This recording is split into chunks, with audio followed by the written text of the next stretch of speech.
one of my colleagues said, why don't you try and do 1 Samuel? And I said, well, I don't want to do 1 Samuel because I can't work out the chronology. Yeah. And they said, well, I'm sure you will if you start.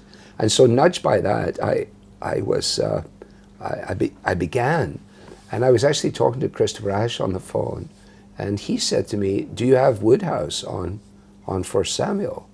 And I said, no. He said, then get it. Yeah. So I got it. And then And you knew what to do. Yeah, then I knew what to do. And I made contact with John, and I told him what I was doing, and then he and Moya, in COVID, you see, then began to listen to the live stream of our service when I was speaking to an empty auditorium. Yeah. And then he would send me a note and say, last Sunday was, particularly helpful. And I would send a note back and say, well, of course it was. It was largely your material. So he, that kind of, when as a pastor, when you are attempting something of that magnitude, and I kept going, went right through 2 Samuel as well. And the joke is that he held my hand through it all. And then that was when I had invited him to come so that my people could see the person behind the person. That you kept quoting for 2 years. Yes, exactly. And of course...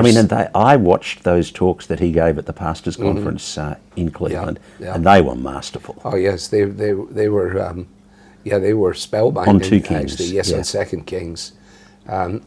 God has really given him a particular ability with that Old Testament. I mean, he's just a very, very good communicator, but with that Old Testament narrative and the way he sees it, standing far enough back from it to get the broad parameters and the elements in it is really quite good. Now, I was chatting with John, and he told me, Dominic, you must go and listen to one of Alistair's presentations, Hanging On When You Feel Like Giving Up. And actually that was on 1 Peter 5. And I found it super helpful. And you were it was a conference for pastors, and you were super vulnerable about, actually there have been times over the 40 years when I felt like running away.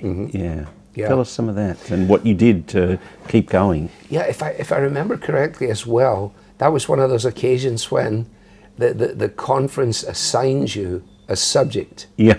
And so I have to say to myself, well, what am I going to do with that? And in a context like that, if you're going to take it seriously, as one must, then it forces you to think a number of those things out that you might not have actually, might have intuitively had in the back of your mind, but not processed. Yeah, and then they come to the fore, and then you find yourself saying, well, what did I do in that context? And I think